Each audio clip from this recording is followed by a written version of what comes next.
Parenting is by far one of the hardest things I've ever done, if not the hardest. Recently, a creator named The Real Jason Wills spoke about this with so much wisdom that it genuinely stopped me in my tracks. When I watched this video, a light bulb went off. It validated something I've been feeling for a long time, but didn't quite have the language for. Millennial parents have it hard because we are raising children during unprecedented societal change.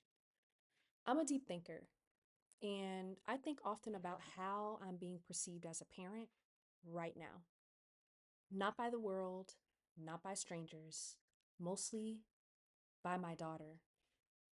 And that matters the most because I've been given the responsibility to raise and nurture a human being during a pandemic, a dysfunctional government, not just broken, but collapsed systems, college scandals, school shootings, Diddy documentaries, Epstein Island, femicide, and genocide at all time highs, people casually using the N word again, and $10 eggs.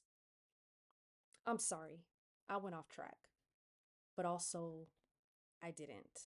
Because all of this has an impact on our kids, on their mental health, on their development, and honestly, it's had an impact on mine too. Just in the 4 years my daughter has been in high school, we've experienced 3 deaths in our family. She lost her closest friendship. I lost a six-figure job.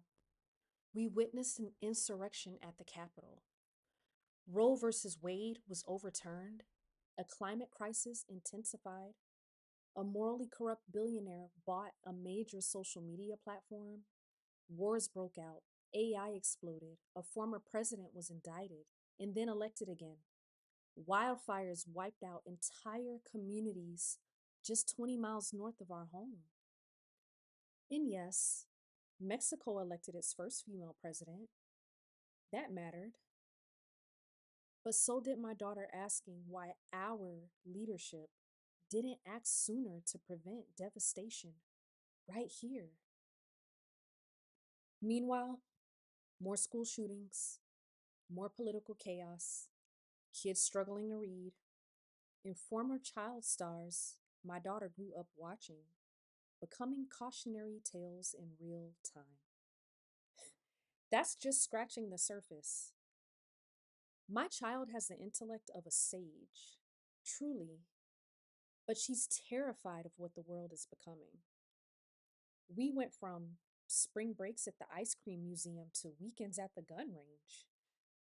And I feel both guilt and honor in that. I've been single her entire life. And sometimes I worry that I haven't modeled healthy dating or love.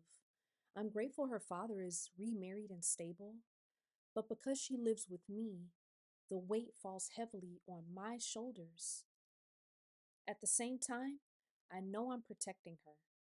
Domestic violence statistics are real, and choosing not to bring a man into our home wasn't accidental, it was intentional. So, how do I guide her in an environment where the village no longer exists? I am the village. I'm the mentor, the coach, the confidant, the elder. I don't have my mother anymore. And yet, I'm expected to mother without guidance of my own.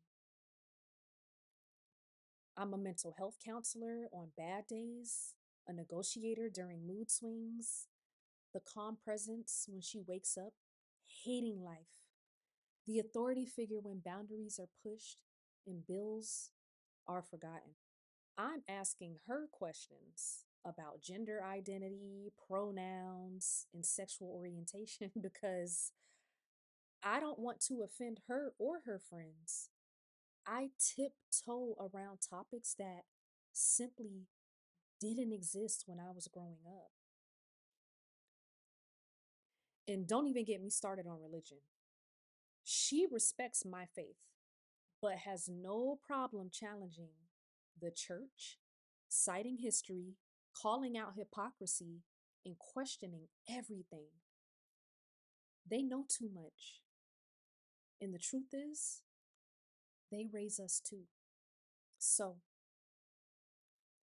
my simple prayer is that we as parents make it through the next few years healthy, happy, and whole without another once in a lifetime crisis or apocalyptic event or surprise historical tragedy that we'll later see in textbooks.